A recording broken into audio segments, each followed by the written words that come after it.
16 octobre 2024, devant une école primaire marseillaise, un adolescent de 14 ans presse la détente contre la tempe d'un chauffeur VTC. Vincent Lopez, 28 ans, père de famille sans histoire, s'effondre dans une mare de sang. L'enfant tueur empoche quelques milliers d'euros avant de disparaître dans les ruelles. Jamais un contrat de mort n'avait été confié à un mineur si jeune en France. Cette exécution révèle la juvénilisation terrifiante d'une violence qui recrute désormais ses bourreaux sur Snapchat. Comment en sommes-nous arrivés à voir des enfants de 14 ans devenir des tueurs à gages ? Cette question hante désormais la République française face à un phénomène qui dépasse toutes les prévisions des services de renseignement. L'histoire que nous allons vous raconter se déroule dans nos rues, dans nos quartiers, sous nos fenêtres. Elle révèle comment Marseille, fleuron touristique de la Méditerranée, transformée en théâtre d'une guerre urbaine sans précédent. Cette exécution marque un tournant dans l'histoire criminelle française. Pour la première fois, un contrat de mort est confié à un enfant de 14 ans. Mais cette histoire ne commence pas le 16 octobre. Elle prend racine dans une guerre souterraine qui ensanglante Marseille depuis 3 ans, transformant la cité phocéenne en laboratoire du crime moderne européen. L'adolescent qui a tué Vincent Lopez n'est pas né tueur. Yanis habitait une cité des quartiers nord avec sa mère célibataire, aide-soignante épuisée par les gardes de nuit. Bon élève jusqu'en 5e, il rêvait de devenir mécanicien automobile. Puis vint l'année de 4e, celle du décrochage progressif. Les recruteurs l'ont repéré sur TikTok, où il publiait des vidéos de rap amateur. Ces hommes connaissent parfaitement les algorithmes qui gouvernent la jeunesse française. Ils lui ont proposé de surveiller une cage d'escalier pour 50 € par jour, plus que ce que sa mère gagne en garde de nuit, puis de transporter des sachets pour 100 €. Enfin, ce contrat à 5 000 € qui lui permettrait d'acheter cette motocross qu'il convoitait et d'aider sa mère à déménager. Derrière ce fait divers se cache une réalité que les autorités françaises refusaient d'admettre jusqu'à récemment. Marseille a basculé dans une forme de terrorisme urbain où la violence du narcotrafic rivalise désormais avec les menaces djihadistes. Gérald Darmanin franchit le Rubicon sémantique le 20 novembre 2025 en déclarant officiellement que le narcotrafic constitue une menace au moins équivalente à celle du terrorisme sur le territoire national. En 2023, Marseille a enregistré 47 morts et 118 blessés dans des assassinats liés au trafic. Un niveau jamais atteint dans l'histoire de la ville, plus du double du bilan de 2020. Ces chiffres placent la cité phocéenne au niveau des capitales latino-américaines des plus violentes. C'est davantage que les attentats du Bataclan, mais étalés sur une année entière et concentrés sur une seule ville française. La comparaison ne s'arrête pas aux statistiques. Les modes opératoires empruntent désormais au cartel mexicain. Corps calcinés, exécutions filmées et diffusées sur les réseaux sociaux, menaces directes contre les familles des victimes. Le 10 septembre 2023 restera gravé dans la mémoire marseillaise. Sokaina Hatchemi, étudiante en médecine de 24 ans, révisait ses cours de pédiatrie quand une balle de Kalachnikov a traversé sa fenêtre. Elle rêvait de soigner les enfants des quartiers populaires. Elle devient victime collatérale d'un règlement de compte entre la DZ Mafia et le clan Yoda. Pour comprendre cette dérive, il faut remonter à l'émergence de Mehdi Laribi, dit Tic, qui a révolutionné le crime français. Contrairement aux caïds traditionnels du milieu marseillais qui opéraient dans l'ombre, Tic cultive une visibilité assumée. Libéré de prison en 2020, cet homme révolutionne le narcotrafic français en important les méthodes des cartels latino-américains qu'il a étudiées depuis sa cellule. L'innovation de Tic réside dans sa capacité à fédérer des dizaines de jeunes autour d'une marque commune, baptisée DZ Mafia. Contrairement aux anciens clans familiaux marseillais, cette organisation fonctionne comme une multinationale du crime, avec ses codes visuels et ses méthodes de recrutement. Les membres adoptent un dress code intégralement noir, diffusent leurs propres clips rap et communiquent via des communiqués dignes d'une organisation terroriste. En octobre 2024, 15 membres cagoulés de la DZ Mafia organisent une véritable conférence de presse clandestine. Leur chef, à la voix modifiée, y nie avoir commandité le meurtre de Vincent Lopez tout en lançant un avertissement glaçant. Nous avons assez d'hommes, de véhicules et de moyens pour agir si besoin. Cette mise en scène quasi militaire révèle l'assurance d'une organisation qui ne se cache plus.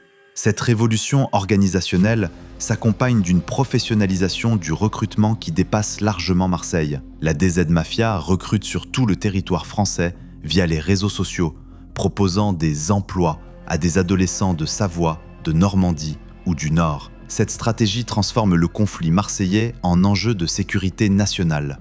Novembre 2023, un adolescent savoyard de 16 ans quitte ses montagnes pour travailler comme guetteur à la Bricarde. Les recruteurs contactés via Instagram lui ont promis 1 000 € par semaine. Ils ont financé son voyage et l'ont hébergé dans un appartement relais. Ce jeune ne connaît rien au code marseillais, aux rivalités ancestrales, aux frontières invisibles qui découpent la ville.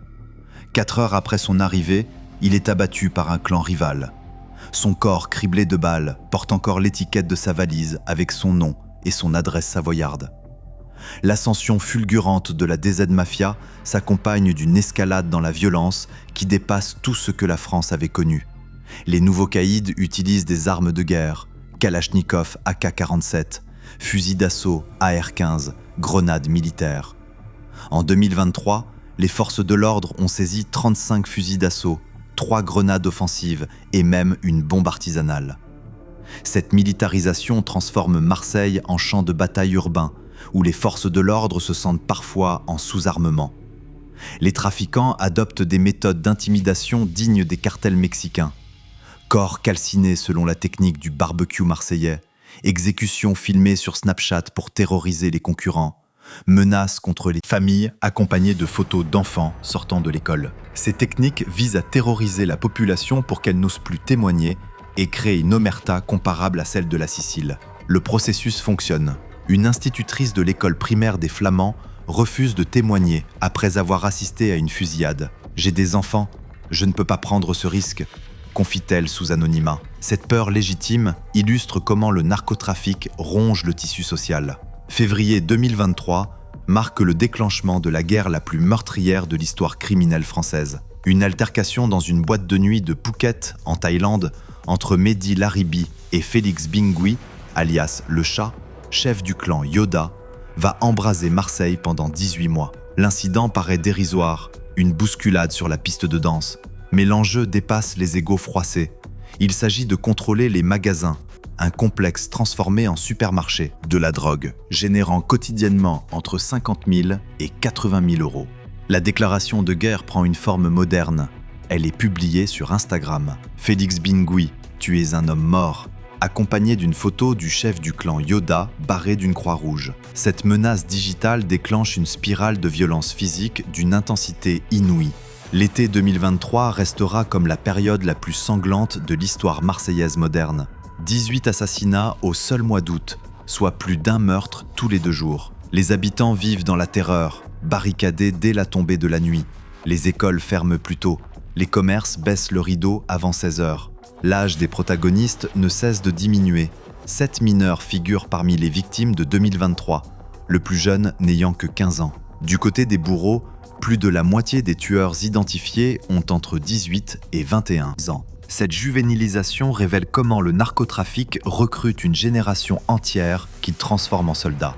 Le processus de recrutement suit un schéma parfaitement rodé. Les cartels diffusent des posts cryptés, vantant les bénéfices du travail, sans mentionner la nature criminelle. Gagne facilement 1 000 € par semaine, job facile, pas de diplôme requis. Ces messages ciblent avec précision chirurgicale une jeunesse fragilisée. L'algorithme amplifie le phénomène en proposant ces contenus aux adolescents qui consultent des vidéos de rap. Une étude de la police judiciaire révèle que 80% des mineurs recrutés ont été approchés via les réseaux sociaux. Une fois l'hameçon mordu, les recruteurs procèdent par paliers. Porter un sac pour 20 €, surveiller un immeuble pour 50 € par jour, jusqu'au contrat d'exécution à plusieurs milliers d'euros. Cette escalade s'accompagne d'une désensibilisation à la violence, visionnage de vidéos d'exécution présentées comme des films d'action, séances de tir dans des garages, manipulation d'armes pour s'amuser.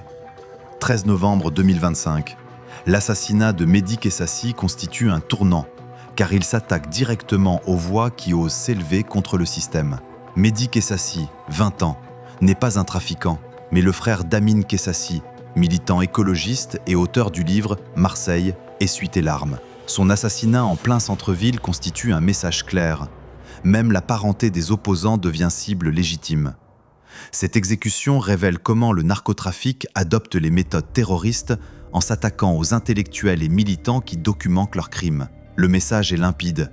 Qui s'oppose au système sera éliminé. Cette stratégie transforme le simple fait de témoigner en acte de résistance héroïque. Vincent Lopez représente la banalité du mal dans cette guerre, où l'erreur devient meurtrière. L'enquête révèle que le contrat visait en réalité Samir, un rival utilisant régulièrement les services VTC. L'adolescent tueur avait reçu le signalement, homme d'une trentaine d'années, barbu, conduisant une Peugeot blanche. Vincent correspondait vaguement à ce profil. Père de 2 enfants, il avait commencé son activité après avoir perdu son emploi dans la restauration. Ce matin-là, il attendait une institutrice. « Tu es Samir ?» a demandé le gamin. Vincent a à peine eu le temps de répondre non avant de recevoir la balle. L'organisation territoriale du narcotrafic révèle une sophistication croissante qui transforme des quartiers entiers en zones de non-droit. Marseille compte officiellement une centaine de points de vente, mais ce chiffre sous-estime la réalité. Les 5 supermarchés les plus rentables, la Bricarde, la Paternelle, Fond Vert, Herbel et Félix Piat, génèrent chacun près de 30 millions d'euros annuels. Dans plusieurs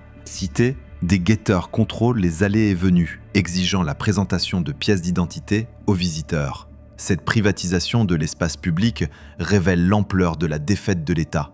Pour rentrer chez moi, je dois montrer ma carte d'identité à des gamins de 16 ans, armés de pistolets. C'est ça la République ? Témoigne un habitant sous anonymat. Face à cette montée criminelle, l'État a déployé des moyens exceptionnels. Depuis 2022, plus de 2000 personnes liées au réseau marseillais ont été mises en examen, dont 900 placées en détention provisoire. La stratégie élaborée par la préfète Frédérique Camilleri vise à étouffer économiquement les trafics par une présence policière massive. On déploie les CRS pour saturer le terrain de bleu afin d'occasionner de grosses pertes de chiffre d'affaires. En 2024, le nombre d'homicides chute à 24 contre 49 l'année précédente. Cette amélioration s'explique par l'arrestation des principaux chefs et le démantèlement de leurs structures, mais aussi par l'épuisement des combattants après 2 années de guerre totale. L'adoption de la loi anti-narcotrafic en 2024 introduit des dispositions inédites. Expulsions automatiques de logements sociaux dès la première condamnation, peine planchée pour les guetteurs mineurs, protection renforcée pour les magistrats menacés. 50 magistrats supplémentaires ont été nommés à Marseille en 5 ans. 100 greffiers renforcent les tribunaux submergés. Cependant, cette offensive répressive se heurte à des limites structurelles. Le taux de chômage des jeunes dans certains quartiers dépasse 40%. Un jeune sur 2 quitte l'école sans diplôme. On arrête les dealers, ils sont remplacés dans les 24 heures, constate un commissaire. Tant qu'il y aura de la demande et de la misère, il y aura de l'offre criminelle. Cette lucidité explique pourquoi les autorités développent parallèlement une stratégie de prévention sociale. 200 éducateurs spécialisés sont déployés dans les quartiers sensibles. Des programmes de raccrochage scolaire ciblent les décrocheurs. L'histoire du tueur de 14 ans cristallise toutes les angoisses d'une société confrontée à la criminalisation précoce de sa jeunesse. Yanis est issu d'une famille monoparentale classique. Sa mère, Fatima, élève seule ses 3 enfants avec un salaire d'aide-soignante de 1 400 € par mois. En décrochage scolaire, Yanis traîne dans les halls d'immeubles. Le contrat d'exécution lui a été proposé contre 5 000 €. C'est 4 fois le salaire de ma mère. Avec ça, on pouvait déménager, explique-t-il aux enquêteurs. Cette rationalisation économique du crime révèle comment la pauvreté transforme des enfants en soldats. La déclaration de Darmanin, comparant la menace du narcotrafic à celle du terrorisme, marque l'entrée de la France dans une nouvelle ère sécuritaire. Cette comparaison reflète une réalité opérationnelle. Comme les organisations terroristes, les cartels disposent d'un arsenal militaire, de moyens financiers considérables et d'une idéologie qui légitime la violence contre l'État. Malgré cette sombre réalité, il y a des élans de résistance citoyenne. L'épisode des Campagnules reste exemplaire. En janvier 2023, les habitants se mobilisent pendant 10 jours pour empêcher l'implantation d'un point de deal. Ils occupent le hall 24 heures sur 24, organisent des rondes, alertent systématiquement la police. Cette résistance collective contraint les trafiquants à abandonner leurs projets. En novembre 2025, Plus de 6000 personnes participent à une marche blanche en mémoire de Mehdi Kessassi, transformant la Canebière en fleuve humain. Réclamant justice et sécurité, Amine Kessassi lance un appel qui résonne au-delà de Marseille. Levez-vous, battez-vous contre ce fléau.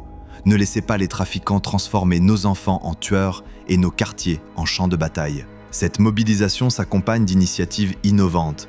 Des maires créent des brigades de nuit pour surveiller les halls, des associations proposent des activités alternatives aux adolescents, des commerçants s'organisent en réseaux solidaires. Ces initiatives révèlent comment la société française réapprend à lutter contre le crime organisé en s'inspirant des méthodes qui ont fait leurs preuves en Italie contre la mafia. La période 2023-2025 aura été pour Marseille et la France un terrible révélateur, celui d'une criminalité organisée capable de défier l'État, de terroriser les populations et de corrompre une génération d'adolescents. L'exécution froide d'un père de famille par un enfant de 14 ans devant une école primaire résume l'ampleur du défi civilisationnel qui se dresse devant la République française.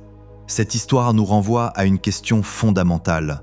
Sommes-nous prêts à accepter qu'une partie de notre territoire échappe à l'autorité républicaine ? Sommes-nous prêts à voir nos enfants devenir les soldats d'une guerre que nous n'avons pas su empêcher ? Ces interrogations exigent des réponses à la hauteur de l'enjeu, celui de la survie de nos valeurs démocratiques face à la barbarie organisée.